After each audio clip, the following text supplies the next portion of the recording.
Good morning, everyone. Today, I'll walk you through a structured risk management analysis of McCormick and Company, the global leader in spices, seasonings, and flavors, as it faces a significant new threat, sweeping import tariffs. According to recent disclosures, McCormick faces potential annual tariff costs of up to $90 million due to import duties on agricultural products.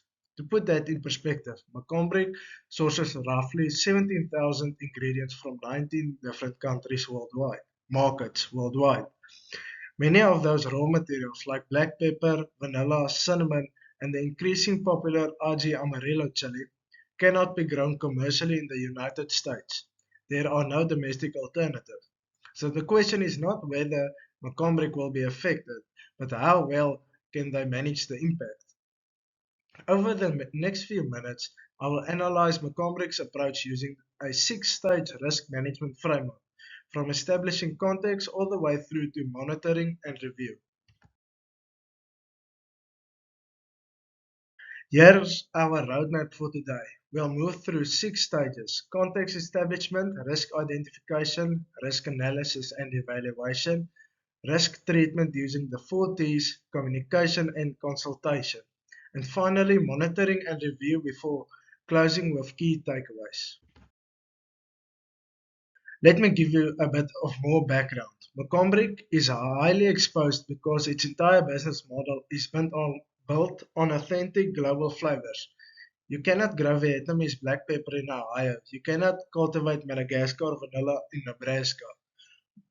And the company's own 2025 flavor of the year, RG Amarillo, a Peruvian chili, comes from a country that, under proposed rules, would face baseline duties of 10% simply because Peru does not have comprehensive trade agreement with the United States. The proposed tariffs are set to take effect on July 9th. Through the political landscape is volatile. Duty structures can shift quickly as trade negotiations accelerate or collapse. So what follows is an analysis of how McCormick is preparing to protect its supply chain, its gross margins, and its financial performance without losing the very thing that makes it unique. Stage 1 of any risk management framework is establishing the context, both external and internal. Externally, McCormick faces geopolitical uncertainty. The proposed tariff regime includes a baseline duty of 10% on countries without existing trade agreements. Peru, as I mentioned, is a prime example, but this could extend to Vietnam, Indonesia, India, and others. The timeline is tight, and because trade negotiations can move overnight, a phone call between presidents, a last minute exemption, the risk landscape is highly dynamic. Internally, McCormick's strategic objectives are clear: maintain gross margins, deliver consistent earnings growth, and meet consumer demand for authentic global flavors, all while managing cost pressures. Their risk appetite described as moderate.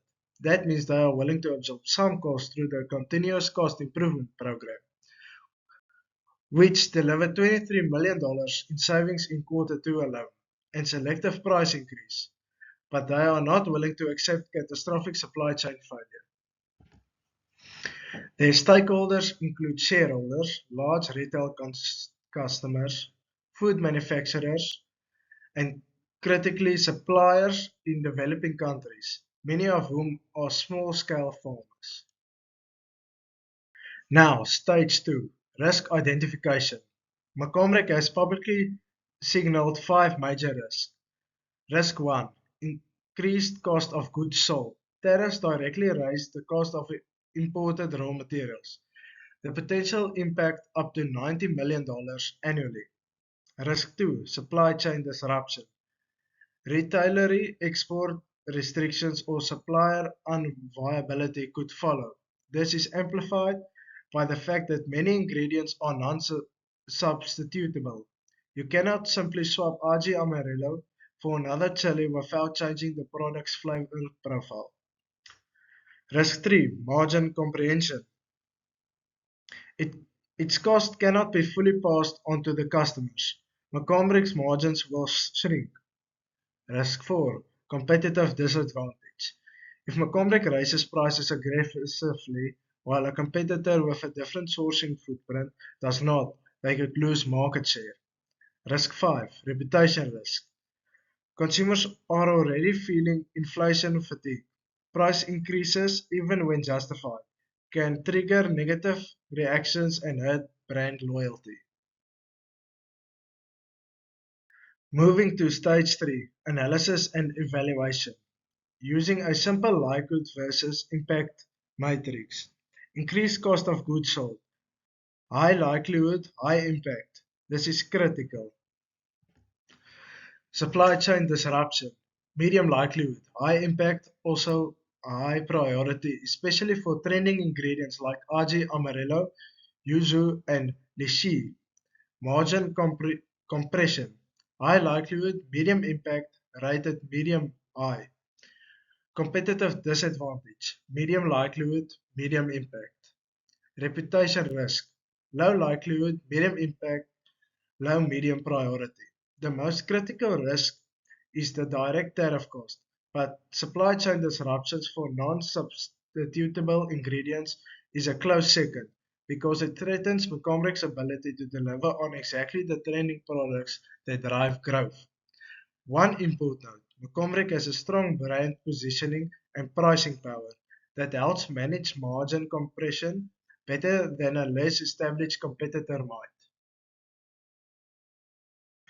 Stage 4 is risk treatment using the classic 4 T's framework. Treat, transfer, tolerate, terminate. Treat. McCormick is using advanced analysis to identify alternative sourcing locations.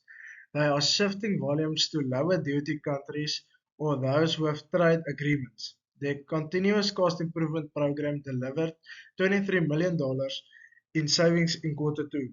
That's real mitigation. Transfer. The company plans to implement selective price increases in quarter 4, as noted by CFO Marcus Gabriel. This shift part of the tariff impact to customers. Tolerate. For ingredients that cannot be commercially grown in the US, McCormick's accepted unavoidable exposure CEO Brendan Foley has publicly acknowledged this constraint.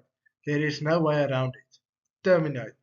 Exiting products or markets is not feasible. McCormick's entire identity is built on global flavors. Terminating would destroy brand value, so this D is not applicable.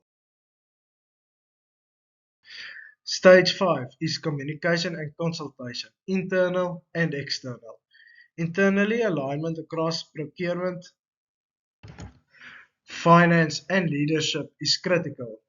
McCormick has a unified message from the CFO and CEO, which reduces confusion and speeds decision making. Externally, they are engaging with industry associations like the American Spice Trade Association for advocacy, suppliers directly adjusting contracts and volumes, investors through transparent disclosure including the $90 million impact figure, consumers not through panic but through brand value signaling. Stage 6 is monitoring and review. Tariff duties vary by geography and can change rapidly. McCormick is monitoring continuously. Their performance metrics include procurement cost variance, alternative sourcing progress, continuous cost improvement savings, gross margin trends. Review happens quarterly during earning calls plus regular supplier performance reviews, and they are practicing adaptive management. If tariffs shift, they can accelerate price increase or expand alternative sourcing. So, in conclusion, McCormick faces a real and significant threat from proposed tariffs, up to $90 million annually. But through a structured, proactive 6-stage risk management approach, they are positioning themselves to navigate that uncertainty. They are not pretending the problem doesn't exist. They are not exiting their core business. Instead, they are treating what they can, transferring some of the burden, tolerating unavoidable exposure, and crucially monitoring continuously so they can adapt as the trade landscape changes. Thank you very much for your time.